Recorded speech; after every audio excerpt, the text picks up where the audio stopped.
السلام عليكم ورحمة الله وبركاته.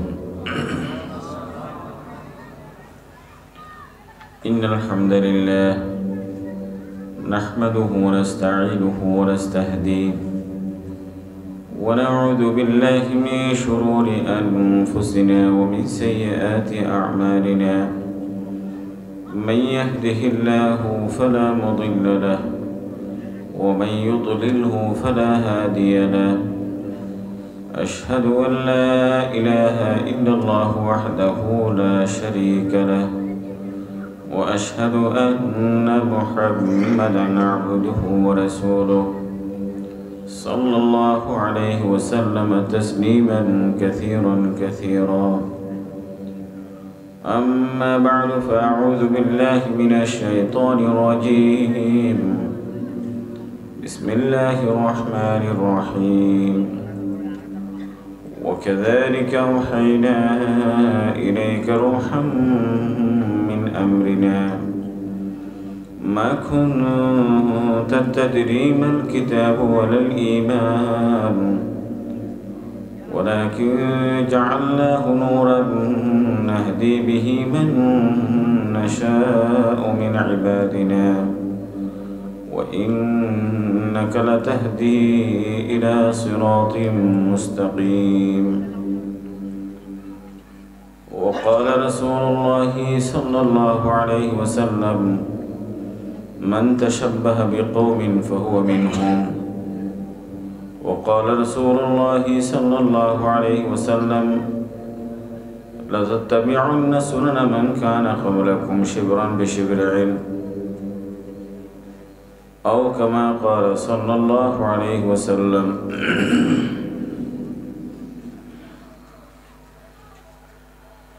ইসলামী একতা সংস্থার উদ্যোগে আয়োজিত তাফসীরুল কোরআন মাহফিলের সমাপনী অধিবেশনের সম্মানিত সভাপতি, এ এলাকার কৃতি সন্তান, আমাদের অত্যন্ত শ্রদ্ধাভাজন হযরত মাওলানা রফিকুদ্দিন সাহেব দামাত বরকাতুহুল আলিয়া, উপস্থিত গ্রামী কদর ওয়াজিবুল ইহতারাম উলামায়ে কেরাম, মুআজ্জাজ হাদিরিন, সম্মানিত সুধীমণ্ডলী, মাহফিলের একেবারেই শেষ পর্যায়ে আপনারা অত্যন্ত ধৈর্যের সাথে বসে আছেন অনেকক্ষণ ধরে। দোয়া মোনাজাতের অপেক্ষা। আল্লাহ পাক যেন সেই শুদ্ধ কথা আমাদেরকে আমল ইখলাসের সাথে বলার এবং শোনার তৌফিক দান করেন। সেই ভিক্ষা, সে ফরিয়াদ, সে আকুতি রেখে আমি আমার সংক্ষিপ্ত কথা শুরু করতে চাই। মুআজ্জাজ হাদিরিন, বিষয়বস্তু মনে মনে ভাবছিলাম একটি বিষয় নিয়ে কথা বলবো, যেহেতু মুক্ত ছিল, কিন্তু মুহতারাম সঞ্চালক বললেন বিশ্ব প্রেক্ষাপট, মুসলমানদের যে দুরবস্থা, এটি নিয়ে আপনাদের সামনে কথা বলতে। যখন বিশ্ব প্রেক্ষাপট নিয়ে আলোচনা হয়, এটি খুবই ব্যাপক এবং গভীর ভাববার বিষয়। অনেক সময় খোলা আকাশের নিচে মাহফিলগুলোর মধ্যে এই আলোচনাগুলো উপস্থাপন করা, তা বুঝিয়ে বলা অনেক কঠিন হয়ে যায়।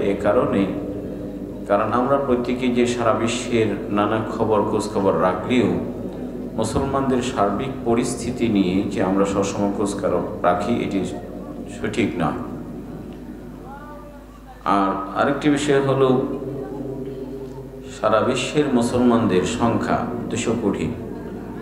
200 কোটি মুসলমানদের এক এক দেশের সমস্যা এক একটি, এবং এগুলোর সমাধানের জন্য সারা বিশ্বের উলামায়ে কেরাম নানা ফর্মুলা, নানা পরামর্শ দিয়ে আসছেন।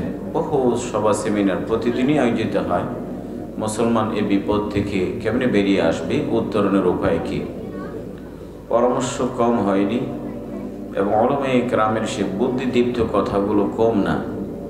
কাজে অল্প সময়ের মধ্যে বিশ্বের এই 200 কোটি মুসলমানের এত গভীর শেকড়ে, এত গভীর সমস্যার সমাধান খুঁজে পাওয়া খুবই একটি কঠিন বিষয়। তারপরেও মুহতারাম সঞ্চালক যেহেতু বলেছেন, সামান্যটুকু যদি আলোচনা হয়, এ উদ্দেশ্যে হবে যে আমরা মুসলমানদের অবস্থা বুঝে আমাদের অবস্থার সংশোধন করব। পাশাপাশি এই দুরবস্থা থেকে বেরিয়ে আসবার জন্য যা যা উপদেশ উলামায়ে কেরাম দিয়েছেন সেগুলো আমল করার, মেনে চলবার চেষ্টা করব। কোরআনে কারীমে রব্বুল আলামিন অতীত এবং আম্বিয়া কেরাম সহ বিভিন্ন জাতির ঘটনাগুলো আল্লাহ পাক উল্লেখ করেন। সেই ঘটনাগুলো উল্লেখ করার পরে আল্লাহ পাক এটিও বলেন, ইন্না ফি যালিকা লাআয়াত, এখানে শিক্ষণীয় বিষয় আছে, ইবরা লিউলিল আবসার। আমরাও যদি সেই দৃষ্টিকোণ থেকে আলোচনা করি যে মুসলিম বিশ্বের যে দুরবস্থা, আমাদের শেখার কি আছে, আমাদের এখান থেকে উপদেশ নেবার কি আছে, এটি যদি আমরা নিতে পারি, গ্রহণ করতে পারি, এই ধরনের আলোচনা সার্থকতা আছে, সফলতা আছে।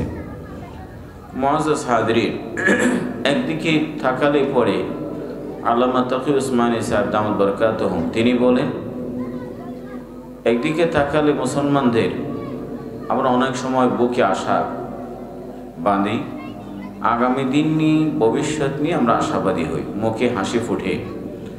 আবার কখনো কখনো কিছু অবস্থা দেখলে আমরা আশাহত হই, আগামী দিন নিয়ে আমরা হতাশায় ভুগি। তার মানে বর্তমান একদিকে যেমন আমাদের আনন্দিত হবার অনেক উপাদান আছে, অনেক বিষয় আছে, ঠিক তেমনি আশাহত হবারও আমাদের অনেক কারণ আছে। আজকে শুধু সমস্যা নিয়ে কথা হোক, যাতে করে আমরা বুঝতে পারি যে আমাদের অবস্থায় যেন যারা বিপদের শিকার, মূলত সমস্যা যখন চিহ্নিত হয় সমাধান সহজ হয়, রোগ ঠিকমতো নির্ণয় করা হলে ওষুধ বের করা সহজ হয়। কাজে আগে সমস্যাটা চিহ্নিত হোক, মুসলমানদের সমস্যাটা কোথায় সারা বিশ্বে। মুসলমান আল্লাহ পাকের মেহেরবানি সারা বিশ্বে আছে। মুসলিম বিশ্ব তো আছে 52টি রাষ্ট্র, মুসলিম বিশ্বের বাইরেও মুসলমানদের 1/3, 3 ভাগের 1 ভাগ অমুসলিম বিশ্বে বসবাস করে। সবচেয়ে বড় সংখ্যালঘু সেটি হলো ভারতে, প্রায় 30 কোটির উপরে, প্রায় 30 কোটির উপরে। এবং ইউরোপ, আমেরিকা সহ এমন কোনো দেশ, মহাদেশ নাই যেখানে মুসলমানদের বসতি গড়ে ওঠেনি, আজান হয় না, একামত হয় না, মসজিদ নেই, এরকম কোনো দেশ, মহাদেশ, দ্বীপ খুঁজে পাওয়া না। এটি একটি ভালো কথা যে আলহামদুলিল্লাহ সারা বিশ্বে মুসলমান আছে। সংখ্যাই কম না, কিন্তু আসলে রাজনৈতিকভাবে, অর্থনৈতিকভাবে আমরা আমাদের মর্যাদার আসনে আছি কিনা, পৃথিবীর মানুষ আমাদেরকে সম্মান করে কিনা, ইসলামের সাথে আমাদের সম্পর্ক কোন পর্যায়ে আছে, এ সমস্ত বিষয়গুলো আমাদের সামনে আসা দরকার। মুআজ্জাজ হাজরিন, মুসলমানরা যে নানাভাবে নির্যাতিত, দুর্দশার শিকার, এটা লম্বা চড়া বক্তব্য দিতে হয় না। টেলিভিশনের পর্দা, খবরের কাগজ, অনলাইনে পোর্টাল নিউজ অথবা ইউটিউবের হাজারো কন্টেন্টসগুলো আপনারা দেখলেই বুঝতে পারবেন সারা বিশ্বে এক নির্যাতিত উম্মার নাম হলো মুসলিম উম্মাহ। নির্যাতিত জাতির নাম হলো মুসলিম উম্মাহ। বুঝতেই পারছেন ইহুদিরা সংখ্যায় ইসরায়েলি 3 মিলিয়নের চেয়ে বেশি না, 3 মিলিয়নের চেয়ে বেশি না। অথচ এই 3 মিলিয়ন ইহুদি দেখা যায় সারা বিশ্বের চোখের সামনে ফিলিস্তিনিদেরকে সেই আজকে 1 বছর অধিক সময় ধরে যে বোমাবর্ষণ, গুলি, নির্যাতন, হত্যা, হাসপাতাল গুড়িয়ে দেয়া, এগুলো সবই হচ্ছে এ পর্যন্ত মুসলমানদের শুধু প্রতিবাদ পর্যন্তই সীমিত। কখনো কিছু নিন্দার শব্দ পাওয়া যায়, কিছু প্রতিবাদ, এর বাইরে তার কোনো কার্যকর সমাধান আমরা বের করতে পারিনি। তার মানে 200 কোটি মুসলমান ওই 3 মিলিয়ন ইহুদির সামনে অনেকটা পরাজিত, ধরাশায়ী, অনেকটা কাবু হয়ে গেছে। কেন এই অবস্থা আমাদের? রাসূলুল্লাহ সাল্লাল্লাহু আলাইহি ওয়াসাল্লামের হাদিস শুনুন। রাসূল বলেন সাল্লাল্লাহু আলাইহি ওয়াসাল্লাম, একটা সময় আসবে যখন সারা পৃথিবীর চারদিক দিয়ে আমার উম্মার দিকে ক্ষুধার্ত মানুষগুলো যখন খাবারে হুমড়ি খেয়ে পড়ে, খাবার দেখলে চারদিক দিয়ে সারা বিশ্বের অমুসলিম কাফেরগুলো মুসলিম উম্মাকে দখল, সাম্রাজ্যবাদ দখলে নেবার এবং তাদের সম্পদ লুণ্ঠন করার জন্য সারা বিশ্ব থেকে অমুসলিমরা চারিদিক দিয়ে একত্রিত হবে। আল্লাহ নবী চমৎকার উদাহরণ দিয়েছেন, বলি যেমন ক্ষুধার্ত খাবার জন্য ক্ষুধার্ত মানুষগুলো উপচে পড়ে ঘুমড়ি গিয়ে পড়ে, ঠিক তেমনি তারা আসবে। এবং সংখ্যায় সেদিন মুসলমানদের সাহাবায়ে কেরাম বললেন, ইয়া রাসূলুল্লাহ, এভাবে যে আমাদের উপর আক্রমণ করবে চারিদিক দিয়ে, সেদিন কি আমরা সংখ্যায় কম হবে এই কারণে নাকি অন্য কারণ? রাসূল বললেন, না, বল আনতুম কাসীর, তোমরা সংখ্যায় কম নও, তোমরা সংখ্যা অনেক বেশি।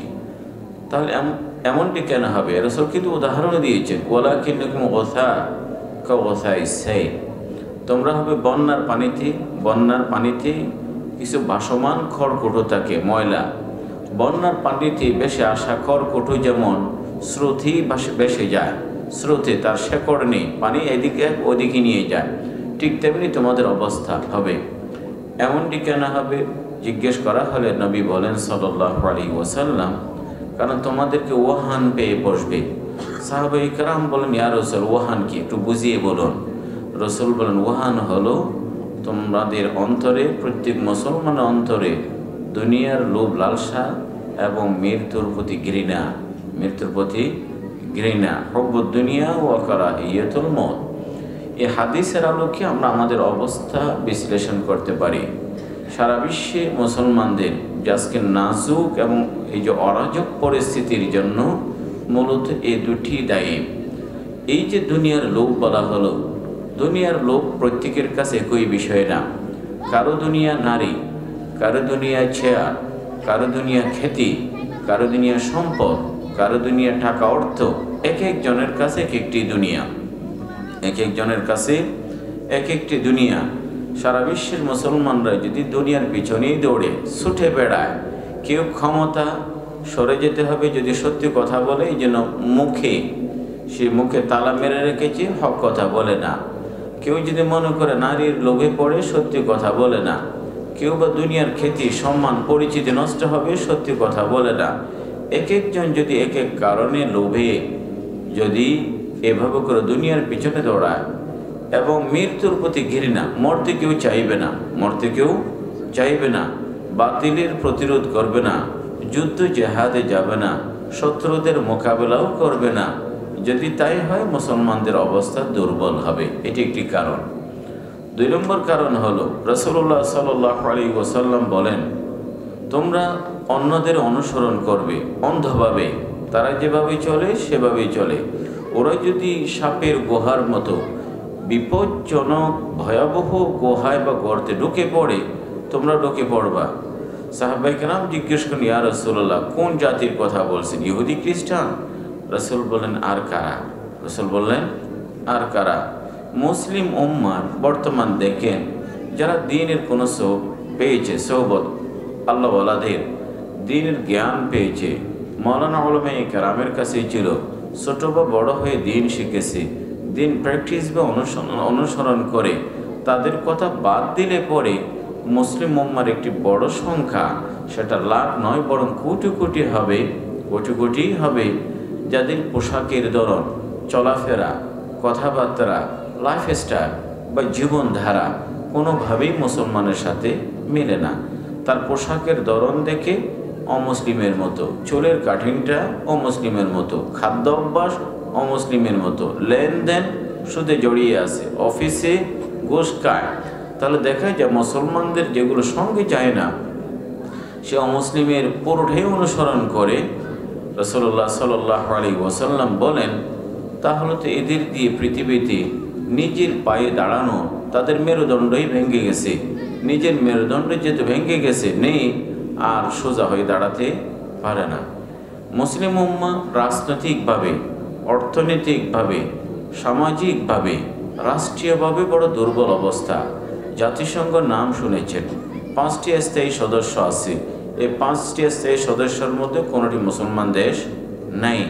ভেটো পাওয়ার, কোনো একটি সিদ্ধান্ত হবে, সেখানে অমুসলিম দেশ ভেটো পাওয়ার, অর্থাৎ তারা না একটি ভোট প্রয়োগ করে বড় গুরুত্বপূর্ণ সিদ্ধান্তগুলো বাতিল করে দেয়।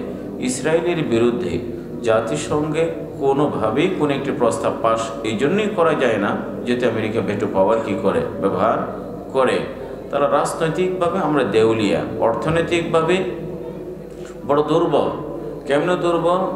52টি মুসলমান রাষ্ট্র মিলে যা ইনকাম করে ফ্রান্স বা জাপান একা তার চেয়ে বেশি ইনকাম করে। তাহলে বুঝতেই পারছেন একটি দেশ আমাদের চেয়ে 4 গুণ কী করে। আমরা 52টি রাষ্ট্র মিলে যা উপার্জন করি, মুসলমান দেশ ফ্রান্স বা জাপান এককভাবে তার চেয়ে 3 বা 4 গুণ বেশি ইনকাম করে। এতেই বোঝা যায় যে অর্থনৈতিকভাবে আমরা দুর্বল। আপনারা হয়তো বলবেন কেন কাতার, এমারাত, সৌদি আরব তো অনেক ধনী রাষ্ট্র, কিন্তু মনে রাখতে হবে যে সমস্ত ধনী রাষ্ট্রের নাম শুনেছেন সেখানে জনগণের সংখ্যা অনেক কম। আর যেখানে জনগণ বেশি, বাংলাদেশ বা ইন্দোনেশিয়ার মতো, সেখানে অর্থনৈতিক বড় দুর্বল। তার মানে যেখানে জনবল আছে সেখানে ধনবল নেই, আর যেখানে ধন আছে সেখানে জন নাই। সেখানে কি নেই? জন নাই। মানুষ আছে, অর্থ নেই, অর্থ আছে, মানুষ নাই। এই হিসেবে অর্থনৈতিকভাবেও দুর্বল। অর্থনৈতিকভাবে শিক্ষা, আবিষ্কার, সায়েন্স, টেকনোলজি, এই ক্ষেত্রে আমরা অন্যদের ফকিরের মতো ভিখারি। ওরা যেটুকু দান করে ততটুকুই পায়। এটুকু কথা পড়লাম আজকে, বড় ভালো লেগেছে। আমরা 53 বছর বাংলাদেশ স্বাধীন হলো, আমরা ব্রিজ তৈরি করেছি, প্রকৌশলী তৈরি করিনি। আমরা হাসপাতাল তৈরি করেছি, আন্তর্জাতিক মানের ডাক্তার বানাইনি। পরমাণু কেন্দ্র তৈরি করেছি, কিন্তু পরমাণু বিজ্ঞানী বানাইনি, পরমাণু বিজ্ঞানী বানাইনি। এই দিক দিয়ে আমরা শিক্ষা ক্ষেত্রে আমরা অনেক পিছিয়ে, অনেক পিছিয়ে। এই জন্য পৃথিবীর যত আবিষ্কার শুনবেন, মোবাইল হোক, টেকনোলজি, গাড়ি, বিমান তো দূরের কথা, বিমানের কোনো স্পেয়ার পার্ট, যন্ত্রাংশ আমরা কী করি না, তৈরি করি না। আমরা কোনো মেডিকেলের কোনো ইকুইপমেন্টস, এই যে চেক আপ, ল্যাব, মেশিন তৈরি করি না। তৈরি করব দূরের কথা, এগুলো কেমনে ব্যবহার করব, যুগ যুগ ধরে ওখানে গিয়ে ব্যবহার শিখে আসতে হয়। বানানো তো দূরের কথা, বানানো দূরের কথা। এই দিক দিয়ে আমরা পিছিয়ে। মুসলমান আমাদের সারা বিশ্বে একটি সুনাম আছে, সেটা হলো তাদের যে কোনো দামি জিনিস আমরাই প্রথম ক্রেতা। আমরা প্রথম কি ক্রেতা। ওরা যেটি বানায়, হয়তো দুবাই, অত আরবের কোনো শেখ, অত মুসলমানদের কোনো ধনী, তাদের সবচেয়ে দামি পণ্যটা আমরা প্রথমেই কিনি। প্রথমেই কেনার ক্ষেত্রে আমাদের প্রচুর সুনাম আছে, কিন্তু বানানোর ক্ষেত্রে আমাদের প্রচুর বদনাম আছে, প্রচুর বদনাম আছে। এই দিক দিয়ে আমরা কথাগুলো বুঝে আসতেছে।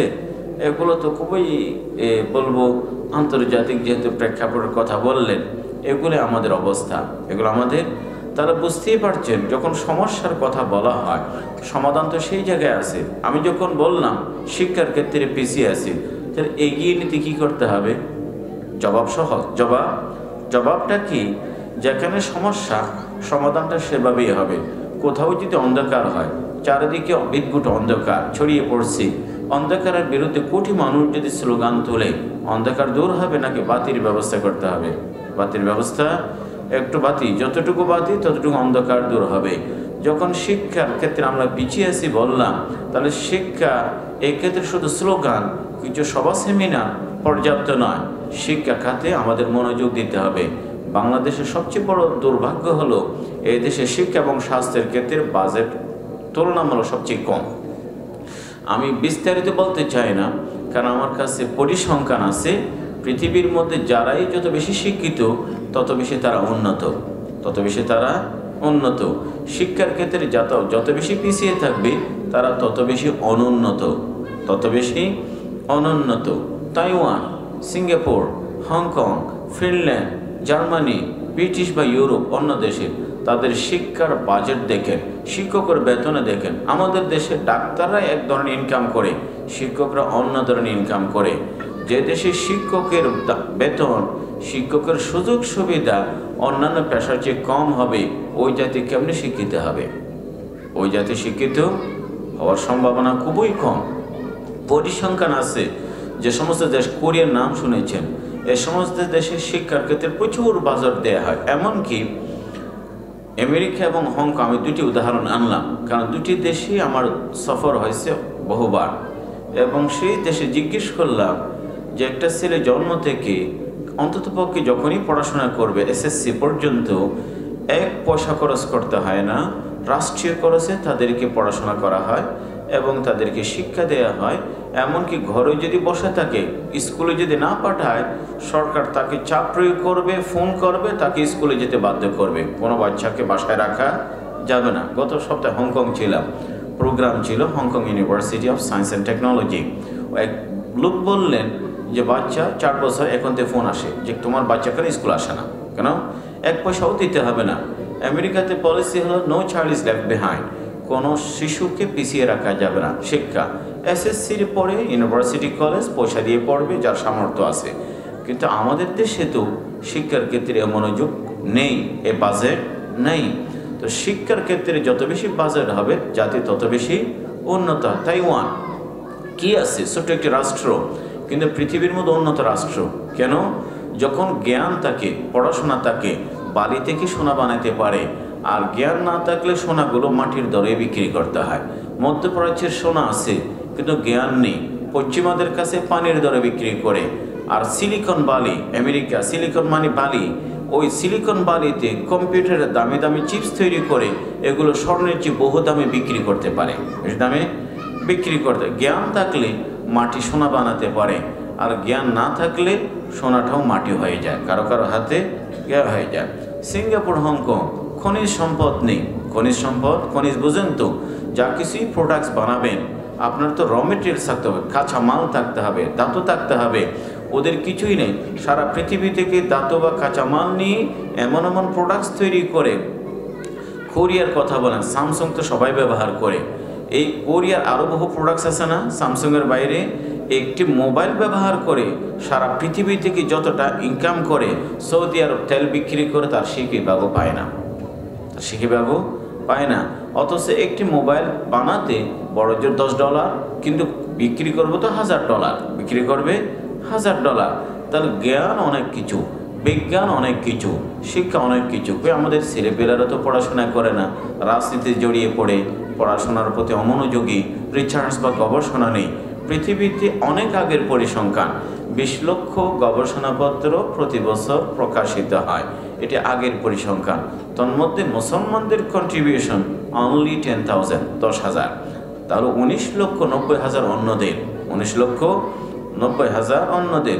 জাগতিক শিক্ষা কেন, দিনী শিক্ষার ক্ষেত্রেও আমরা পড়াশোনার ক্ষেত্রে যদিও সংখ্যা বেড়েছে কিন্তু গুণগত মান বাড়ে নাই, কোয়ান্টিটি বেড়েছে, কোয়ালিটি বাড়ে নাই।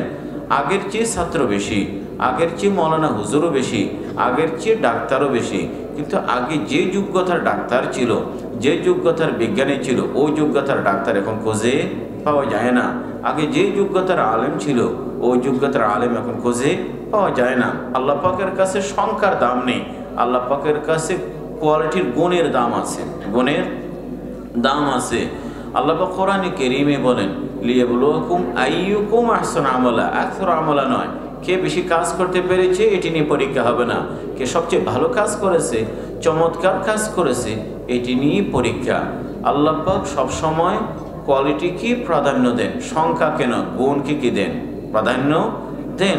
অতএব আপনারা বলবেন যে আমাদের তো অনেক কলেজ, স্কুল, ইউনিভার্সিটি, কিন্তু দেখুন তো আমরা গুণগত মানে, আন্তর্জাতিক মানের যে বিশ্ববিদ্যালয়ের কথা বললাম, Hong Kong university of science and technology, এটা নাকি পৃথিবীর 50টা ইউনিভার্সিটির মধ্যে 40 বা 40-এর আশেপাশেই আছে, শুনলাম তারা যেভাবে বলেছে। অথচ বাংলাদেশে 100 না 1000 বিশ্ববিদ্যালয় সারা পৃথিবী থেকে বেছে নেওয়া হলে বাংলাদেশের কোনো বিশ্ববিদ্যালয়ে পড়ে না, কোনো বিশ্ববিদ্যালয় পড়ে না। এতেই বোঝা যায় আমাদের বিশ্ববিদ্যালয়গুলোতে কি কি পড়াশোনা হয়। প্রসঙ্গে বলতে চাই, এক সময় আমাকে একটা পলিটেকনিক্যাল কলেজের মধ্যে প্রিন্সিপাল বলেন, হুজুর আপনারা মাদ্রাসায় একটু বিজ্ঞান পড়ান না, এখন আপনাদের ছেলেমেয়েগুলো বিজ্ঞান জানে না, ভূগোল জানে না, ফিজিক্স, কেমিস্ট্রি এগুলো বুঝে না, ওদেরকে এগুলো পড়ানো, ওরা তো একেবারেই বোঝা হয়ে গেছে সমাজের। তো আমি বললাম যে ভাই কেন এত মাদ্রাসার ছাত্রদেরকে বিজ্ঞান শেখানোর এত আপনার ফিকির কেন? আমাদের মাদ্রাসায় কয়জন পড়ে? শতকরা 2জন 3জন, শতকরা 2জন।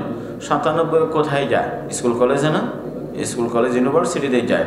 তা আমি বললাম যে ভাই একটা কথা বলেন, 53 বছরে এই দেশে তো আপনাদের পিছনে কোটি কোটি কোটি, 1000 লক্ষ কোটি টাকা খরচ করেছে যারা আপনারা বিজ্ঞান পড়েন, সায়েন্স পড়েন।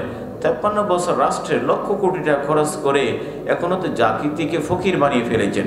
অসুস্থ হলে চিকিৎসার জন্য সিঙ্গাপুর যেতে হয়, একটা ব্রিজের কনসান্ট্রের জন্য চায়না যেতে হয়, একটা বিমানের পার্টসের জন্য আমেরিকায় যেতে হয়, একটা মেডিকেলের জন্য জার্মানি দৌড়াদৌড়ি করতে হয়, টার্মিনালসের একটা মেশিনের জন্য বেইজিং বা কোথাও ঘুরতে হয়। আপনারা তো জাতিকে ফকির বানিয়ে রেখেছেন। আপনারা 53 বছর কি করলেন? 53 বছর কি করলেন? আমরা যারা মাদ্রাসা পড়ি বা পড়ায়, কোনো মশালার জন্য দেশের আলেম জবাব দিতে পারেন এই লোকটা ইন্ডিয়া গেছে বা পাকিস্তান, এরকম আছে কখনো?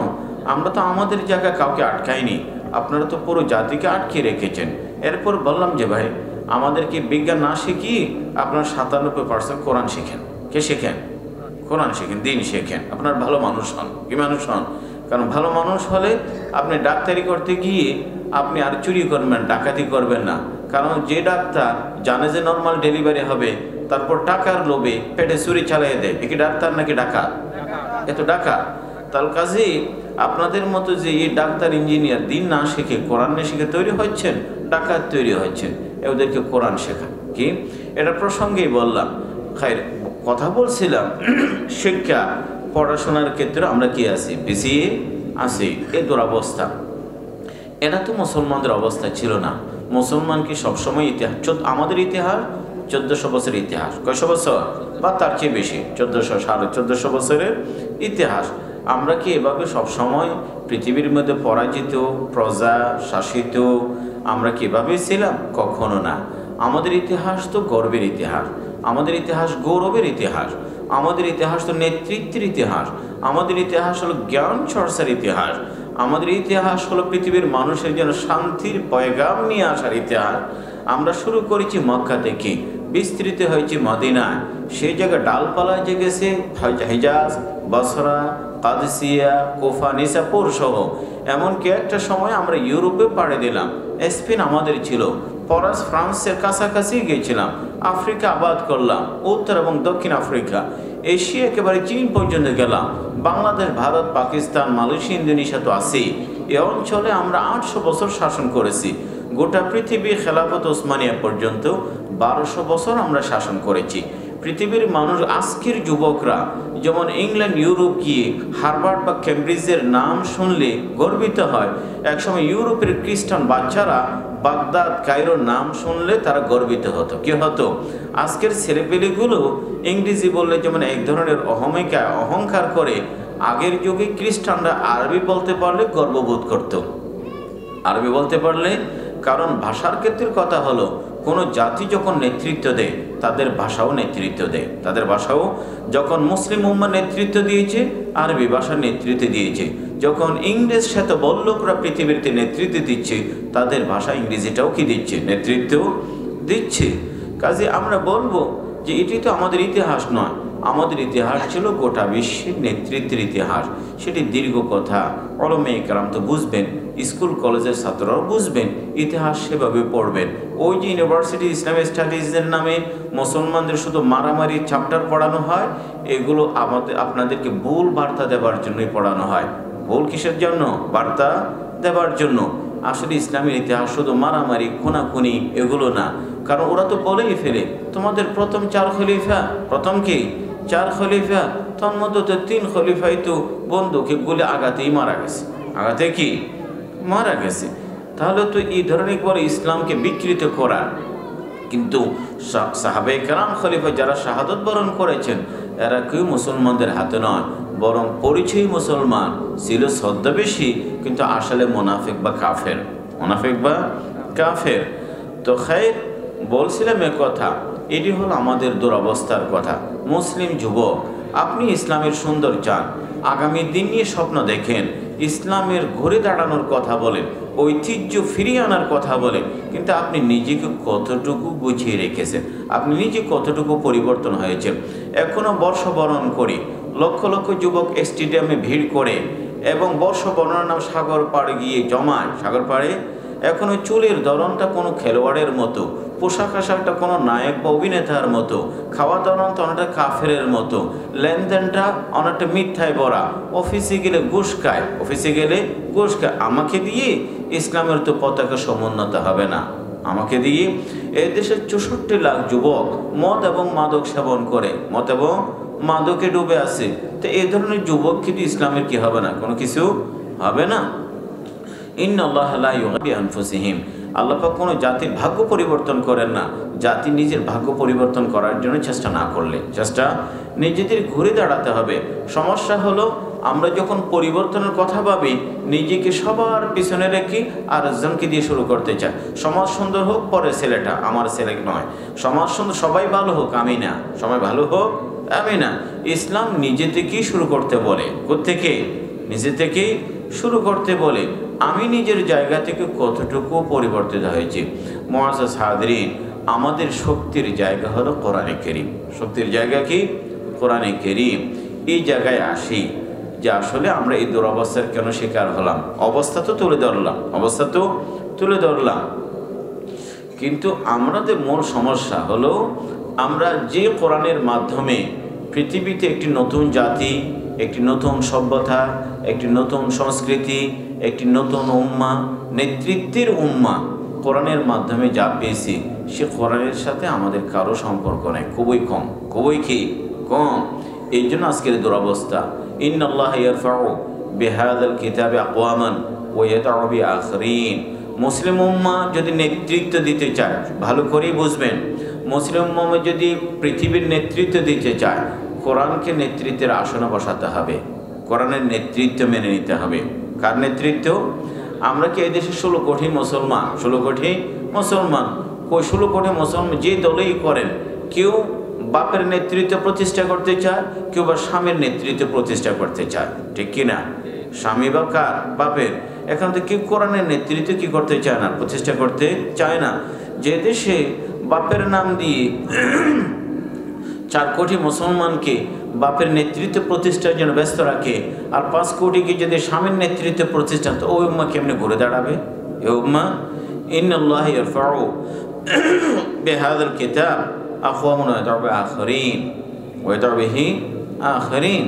কারণ আমাদের দেশে তো আমরা সবসময় বিরোধী আছি। কি আছি? এখনো স্বাধীনতার ঘোষণাকারী, ঘোষক নাকি পাঠকারী, এটা নিয়ে কি আছে? একদল বলে পাঠ করেছে, আরেক দল বলে ঘোষণা দিয়েছে। কি দিয়েছে? ঘোষণা দিয়েছে। আমাদের তো নানা জায়গায় বিরোধ। তাহলে বললাম এ কথা, যদি 16 কোটি মুসলমানের মধ্যে 12 কোটি যদি বলে আমি কোরআনের নেতৃত্ব না, আমি বাপ বা স্বামীর নেতৃত্ব চাই। ইন্নাল্লাহা ইয়ারফাউ বিহাযাল কিতাব আকওয়ামান ওয়া ইয়াদউ বিআখরিন। বোঝাতে পারছি কোরআন নেতৃত্ব মানে আপনার পরিবার, আপনার ব্যবসা, আপনার অর্থ, আপনার শিক্ষা, আপনার বিচার, আপনার আদালত, আপনার রাষ্ট্র, আপনার সংসদ, এগুলো কোরআনের আইন মতেই চলবে। এটা হলো কোরআন নেতৃত্ব। এটা হলো কি? কোরআনের নেতৃত্ব। কোরআন তেলাওয়াত করবেন, ব্যাংকে সুদ থাকবে, কোরআন তেলাওয়াত হবে, অফিসে ঘুষ থাকবে, কোরআন তেলাওয়াত হবে, স্কুলে ফেরাউনের কথা পড়ানো হবে, অথবা এলজিবিটির কথা, ডারউইনের কথা এবং ইংরেজের কথাই কি হবে? পড়ানো হবে। নাস্তিকতা শেখানো হবে, নগ্নতা প্রচার করা হবে, অশ্লীলতাকে প্রমোট করা হবে। তাহলে তো কোরআনের কি নেই? শিক্ষা সেই জায়গায় বই পুস্তকে নাই। কোরআনকে আমরা সব জায়গা থেকে বিতাড়িত এবং নির্বাসিত করেছি, সব জায়গা থেকে সরিয়ে দিয়েছি। কোরআনের নেতৃত্ব আমরা মানছি না। এখন বলুন তো, কোরআনের নেতৃত্ব না মানলে পৃথিবীর মানুষ আমাদের নেতৃত্ব মানবে না। সোজা কথা। পৃথিবীর এইতে মুসলিম উম্মাহ ততদিন অন্যান্য জাতিকে নেতৃত্ব দিয়েছে যতদিন মুসলিম উম্মাহ কোরআনের নেতৃত্ব মেনে নিয়েছে। যখন থেকে কোরআনের পরিবর্তে পশ্চিমা শাসন, পশ্চিমা সংবিধান, পশ্চিমা ইজম, মত, তন্ত্র, মন্ত্র যখন মুসলমান দেশে ডালপালা সৃষ্টি করেছে, তখন থেকে মুসলমানরা নেতৃত্ব হারিয়েছে। হযরত শাইখুল হিন্দ রহমতুল্লাহ আলাইহি দীর্ঘদিন জেলে, কারাগার এবং ইংরেজের বিরুদ্ধে লড়াই করলেন, মাঠে, ময়দানে, জেলে। কোরবানির ইতিহাস সব জায়গায়। আমাদের ইতিহাস ফুল দিয়ে নয়, আমাদের ইতিহাস বুকের তাজা রক্ত দিয়ে রচিত হয়েছে। বুকের সেই ইতিহাস বালাকোটে পাবেন, শামিলের প্রান্তরে পাবেন এবং সাইপ্রাসের কারাগারে পাবেন, জেল বোম্বাই এবং করাচির জেলখানায় পাবেন, আন্দামান দ্বীপপুঞ্জে পাবেন। লাখো শহীদ, হাজারো উলামায়ে কেরাম ফাঁসির কাস্টে ঝোলানো। উলামায়ে কেরাম এভাবেই তো আমাদের দ্বীন ইসলাম রক্ষা করেছেন, তাই না? হযরত শাইখুল হিন্দ রহমতুল্লাহ আলাইহি যেহেতু কারাগারে, কারাগার মানে নির্জনে থাকা, একাকী থাকা। মানুষ যখন একাকী থাকে গভীর ভাবনায় লিপ্ত হতে পারে, কারণ তখন ওনার মনোযোগকে কেউ কি করতে পারে, নষ্ট করতে পারে না। এই জন্য ইতিহাসের অনেক দামি দামি বই পুস্তকগুলো জেলে লেখা হয়েছে। কোথায় লেখা হয়েছে? জেলে। উলামায়ে কেরাম, সুবহানাল্লাহ, উলামায়ে কেরাম যেখানেই যায় সেখানে কোনো না কোনো, কেউ জেলে গিয়ে হাফেজ হয়, কেউ জেলে গিয়ে তাফসীর লেখেন, কেউ কারাগারে গিয়ে কেউ উম্মার সমাধান নিয়ে আসেন। হযরত শাইখুন রাহমাতুল্লাহ আলাইহি জেল থেকে বের হলেন, উনি বললেন আমি কারাগারে এত সময়, যতটুকু সময় কাটিয়েছি, এত নির্যাতনের মাঝেও আমি উম্মা নিয়ে ভেবেছি, উম্মার এই অবস্থা কেন? পৃথিবীর উম্মা আমরা কেন বারবার মার খাচ্ছি, কেন বারবার হোঁচট খায়, কেন উঠতে গিয়ে পড়ে যায়, কেন চড়াই করতে উত্থানের ক্ষেত্রে আমাদের পতন হয়, কেন দাঁড়াতে পারি না? এই প্রশ্ন আমার অন্তর বারবার ঘুরপাক খায়। আমি চেষ্টা করেছি সমাধান খুঁজে পেতে। হযরত শাইখুন রাহমাতুল্লাহ আলাইহি বলেন আমি দুটি কারণ পেয়েছি। কয়টি কারণ? দুটি কারণ।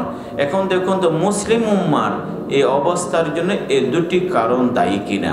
শাইখুল হিন্দ রহমতুল্লাহ আলাইহির কথা, শাইখুল নাম শুনেছেন? হযরত শাইখুল হিন্দ রহমতুল্লাহ আলাইহি, ওনার গোটা পৃথিবীর শিক্ষক বলা যায়। আশরাফ আলী থানভী রহমতুল্লাহ আলাইহি, ইলিয়াস সাহেব রহমতুল্লাহ আলাইহি, আনোয়ার শাহ কাশ্মীর রহমতুল্লাহ আলাইহি, মুফতি কিফায়াতুল আমরাসি রহমতুল্লাহ আলাইহি সহ আরও অনেক বড় বুজুর্গ, পৃথিবী বিখ্যাত এই উলামায়ে কেরাম প্রত্যেকেই হযরত শাইখুল রহমতুল্লাহ আলাইহির ছাত্র।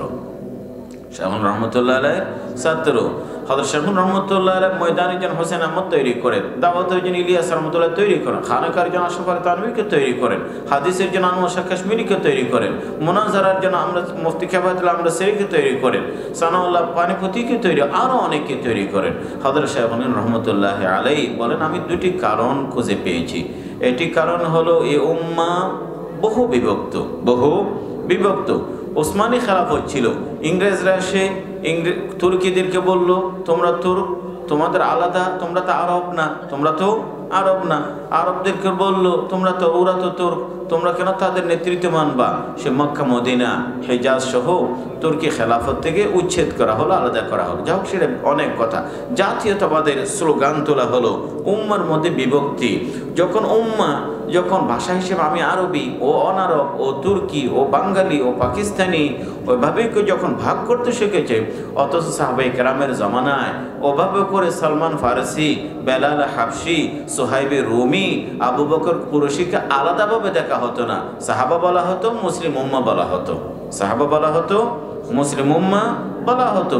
এখন বলে যে না, আরব অনারব, শ্বেতাঙ্গ খ্রিস্টাঙ্গ, এই সে অমুক ভাগ করা হচ্ছে।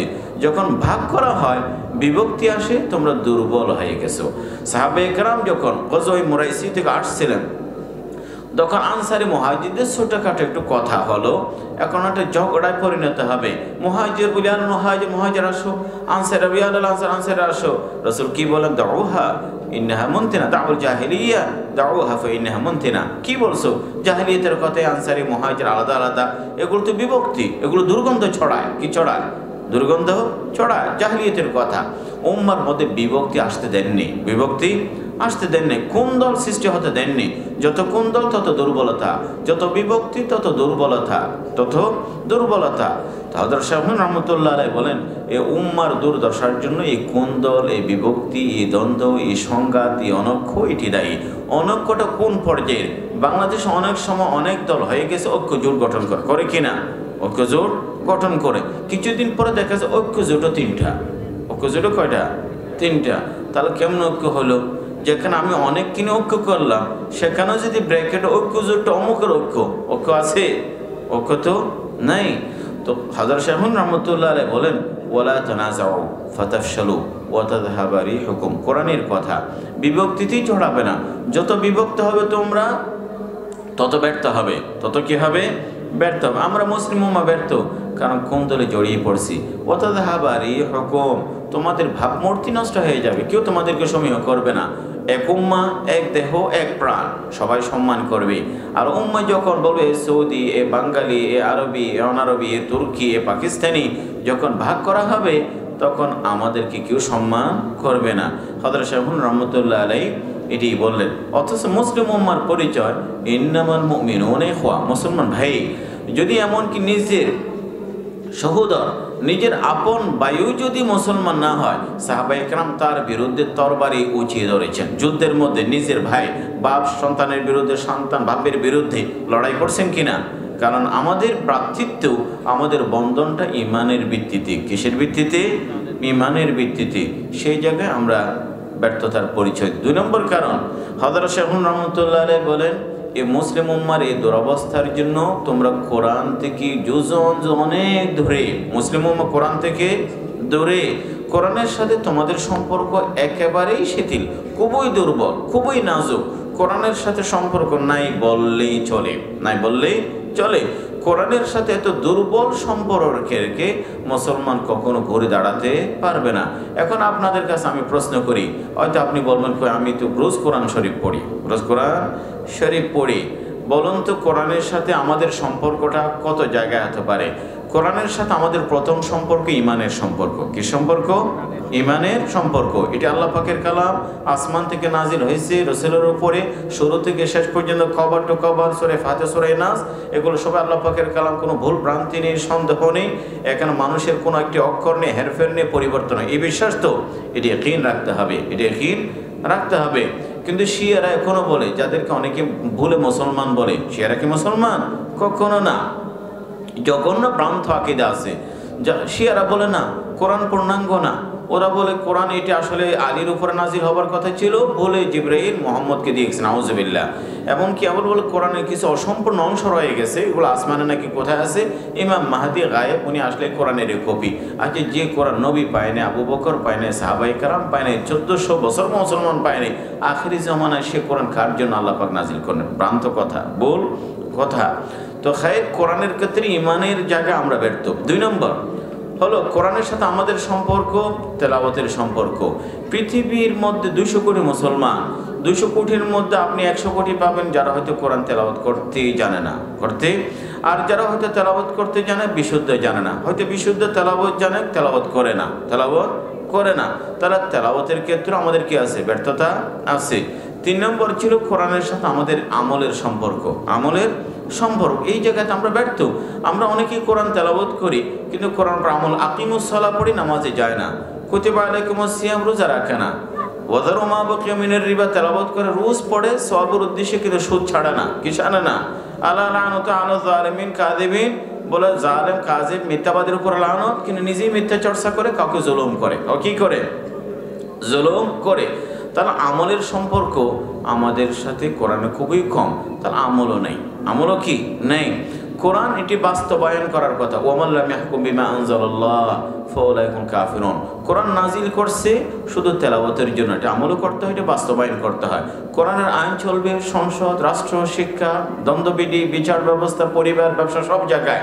কিন্তু কই, আমার ব্যাংক তো কোরআন মতো চলে না, আমার রাজনীতিও চলে না, ব্যবসাও চলে না, এমনকি আমার দাম্পত্য জীবনও কোরআন মতো চলে না। তাহলে কোরআনকে আমি সব জায়গা থেকে উচ্ছেদ করে দিলাম, দূর করে দিলাম। তো কোরআন যদি রাষ্ট্রে না থাকে, ব্যবস্থা শিক্ষায় না থাকে, আদালতেও না থাকে, আমাদের আইন আদালত, এই যে বিচারকরা, ওরা কি কোরআন মতো রায় পেশ করে নাকি পশ্চিমা ব্রিটিশ আইন, মানব রচিত আইন? তাহলে কোরআন আপনি আদালত থেকেও বের করে দিলেন, শিক্ষা বা কলেজ থেকেও বের করে দিলেন, সংসদ থেকেও বের করে দিলেন। কোরআনকে ওই বাসা বাড়ির ভিতরে একটা সেলফের মধ্যে রাখছেন, দোকান উদ্বোধন করার জন্য, অথবা কিছু তেলাওয়াত করে একটু বরকতের জন্য। এই জন্য তো কোরআন কি হয়নি, নাজিল হয়নি। তো কোরআনের সাথে যদি আমাদের 4টা জায়গা সম্পর্ক, আর অনেক ছিল, এগুলো সব জায়গায় আমরা কোরআনের সাথে বড় নাজুক পরিস্থিতি সম্পর্ক রাখছি। হযরত শেখ রহমতুল্লাহ আলাইহি বলেন, কোরআনের সাথে আমাদের সম্পর্ক খুবই কি খারাপ। তো কোরআন যতদিন পর্যন্ত মুসলিম উম্মাহ কোরআনের সাথে ভালো সম্পর্ক রেখেছে, কোরআনের নেতৃত্ব মেনে নিয়েছে, কোরআন নেতৃত্ব মানার পরে মুসলিম উম্মাহ গোটা পৃথিবীর নেতৃত্ব দিয়েছে, গোটা পৃথিবীর নেতৃত্ব দিয়েছে। আজকেও এই কথা বলি, ওয়াকাযালিকা আওহাইনা ইলাইকা রূহাম মিন আমরিনা। আল্লাহ পাক কোরআনকে রূহ বলেছেন। মুসলিম উম্মাহ কোন ব্যক্তির মাঝে রূহ থাকলে, প্রাণ থাকলে, সেই লোকটা জীবিত। সেই লোকটা কি? জীবিত। প্রাণ না থাকলে মৃত্যু, প্রাণ না থাকলে কি? মৃত্যু। কোন জাতির মাঝে কোরআন থাকলে জীবিত জাতি, আর কোরআন না থাকলে মৃত্যু জাতি। আচ্ছা, মরা মানুষ, মৃত মানুষ নেতৃত্ব দিতে পারে না? জীবিত মানুষ দেবে, জীবিত মানুষ দেবে। 200 কোটি মুসলমান যদি কোরআন না থাকে, মানে রূহ নাই, কি নাই? রূহ নাই, মৃত্যু। মৃত্যু জাতি তো জীবিত জাতিকে কি দিতে পারে? নেতৃত্ব দিতে পারে না।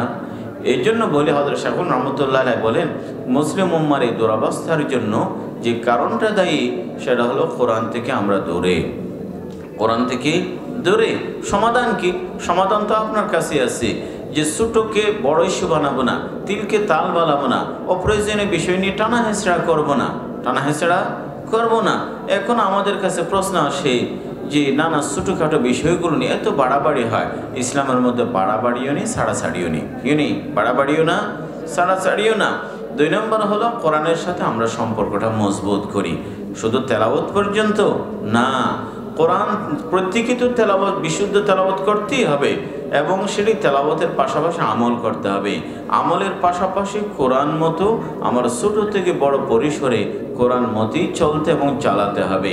রাসূলুল্লাহ সাল্লাল্লাহু আলাইহি ওয়াসাল্লাম বলেন, মান জাআলাহু আমামাহু কাদাহু ইলা জান্নাহ, সামনে রাখলে পরে অত ইমাম নেতৃত্ব মানলে তাকে জান্নাত পর্যন্ত নিয়ে যাবে। আর কে কি কোরআনকে পিছনে রাখবে? পিছনে মানে কি? পিছনে, সামনে থাকলে ইমাম, পিছনে মানে মুক্তদি, পিছনে মানে মুক্তদি। যদি কোরআনের নেতৃত্বে আমরা না মানি, মনে রাখতে সবসময় আমরা অন্যদের মুক্তদি হয়েই থাকবো। অন্যদের কি হয়ে থাকবো? মুক্তদি হয়ে থাকবো। যেহেতু আপনারা এই বিষয়টি নির্বাচন করেছেন, আমি জানি না এত কঠিন বিষয়টাকে আপনাদেরকে কতটুকু বোঝাতে পেরেছি। আমার আলোচনার সারসংক্ষেপ, খোলাসা সারসংক্ষেপ হলো মুসলিমের অবস্থা, শিক্ষা, রাজনীতি, অর্থ সব জায়গায় আমরা পিছিয়ে আছি। তো এগিয়ে যেতে হলে শিক্ষায় মনোযোগ দিতে হবে, অর্থ ব্যবস্থায়। কারণ ইসলাম অর্থটাকে অনেক গুরুত্ব দেয়। রাসূলুল্লাহ সাল্লাল্লাহু আলাইহি ওয়াসাল্লাম মদিনায় যাবার পরে সাহাবায়ে কেরামকে বলে নাই যে তোমরা ইহুদিদের সম্পদ কেড়ে নাও, তোমরা ধনী হয়ে যাবা, অর্থনীতির নেতৃত্ব আমরা দেব, এরকম বলছে। বরং সাহাবায়ে কেরাম বল, তোমরা ব্যবসা করো, তোমরা ব্যবসা করো, তোমরা কি করো? ব্যবসা বাণিজ্য, কৃষি। এমনভাবে ব্যবসা করলেন, কিছুদিন পরে হয়তো ওসমান ইবনে আফফানের হাতে মদিনার একটি বড় পুঁজি, যে পুঁজি দিয়ে যুদ্ধ, জেহাদ, বীর রোমা এগুলো কিনতে পারেন। আব্দুর রহমান আউফ বড় ব্যবসায়ী, অর্থবল আসছে কিনা, ধনবল আসছে কিনা। এভাবে করে শিক্ষা কেমন গুরুত্ব। বদর যুদ্ধের বন্দি কাফের, কিন্তু রাসূল বললেন, তুমি যদি কোনো বন্দী যদি আমার 10 জন সাহাবীকে অক্ষর জ্ঞান দিতে পারে, পড়াশোনা শেখাতে পারে, সে মুক্ত। সে কি মুক্ত? শিক্ষায় গুরুত্ব দিলেন। শিক্ষা কি দিলেন?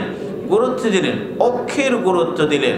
আর সংবিধান, যে মদিনার সনদ, the first written constitution of the world, পৃথিবীর প্রথম লিখিত সংবিধান, সেখানে কোরআনের আইন সংযোজিত হলো, অন্যদের অধিকার সুনিশ্চিত করা হলো। এভাবেই যদি আমরা আগায়, মুসলিম উম্মাহ ঘুরে দাঁড়াবে। ইমাম মালিক রহমতুল্লাহ কথা মনে রাখবেন, লান ইয়াসলুহা আখিরু হাযিল উম্মাহ ইল্লা বিমা সালাহা বি আউয়ালুহা। একটি কথা, এই কথা হাজার কথার মতো।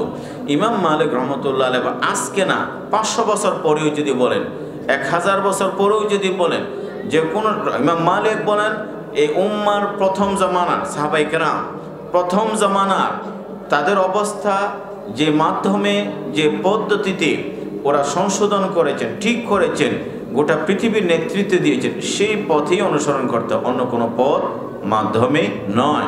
আমরা চাই, কিন্তু ওই দল, সেই দল, ওভাবে সেভাবে কোনোদিন হবে না। ওই সাহাবায়ে কেরাম ওলা পথে। তকি উসমানী সাহেব বলেছেন একটি কথা, সাহাবায়ে কেরাম কেমন ছিলেন? রুহবানুল্লাইল ফুরসানুন নাহার, রুহবানুল্লাইল সে পথে অগ্রসর হতে হবে। রাত্রে তাদের ইবাদত বন্দেগী, তাদের চোখের পানি, তাদের তাহাজ্জুদের দীর্ঘ রাকাত দেখলে সন্ন্যাসী বৈরাগ্যপনা মনে হয়, রুহবানুল্লাইল। আর দিনে তাদেরকে দেখলে যে বীর যোদ্ধা, নির্ভীক সৈনিক, সেপা সালার, ফার্স অশ্বারোহী, ঘোড়ায় চেপে ধরে যুদ্ধের ময়দানে। আমরা আজকে যারা তাহাজ্জুদ পড়ে ওরা মাঠে নেই, আর যারা মাঠে পড়ে নামাজের সম্পর্ক নেই। আমাদের কি নেই? সম্পর্ক নাই। দুটির সমন্বয় দরকার, তবে আল্লাহ পাক আমাদের ভাগ্য পুনর্নির্ধারণ করবেন। ওয়া আখিরু দাওয়ানা আলহামদুলিল্লাহি রাব্বিল আলামিন।